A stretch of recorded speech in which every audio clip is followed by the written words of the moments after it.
Experiencing a no signal or black screen with your Spectrum cable box?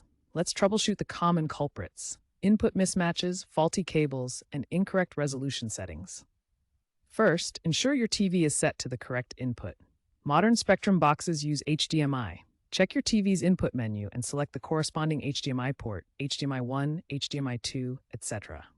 If you have an older box, it might use a coaxial cable connected to the TV's ANT cable input. Verify that the correct input is selected on your TV. Mismatched inputs are a frequent cause of no signal errors. Next, inspect your cables. For HDMI connections, ensure you're using a high-speed HDMI cable.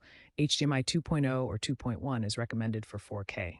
Frayed or damaged cables can cause flickering, signal loss, or low-quality video. If possible, try a different HDMI cable to rule out a faulty cable.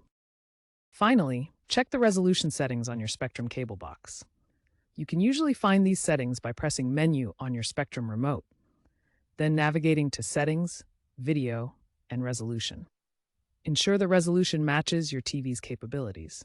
If you have a 1080p TV, avoid setting the box to 4K, as this can cause display issues. Power cycling the cable box by unplugging it for 60 seconds and plugging it back in can also resolve temporary glitches.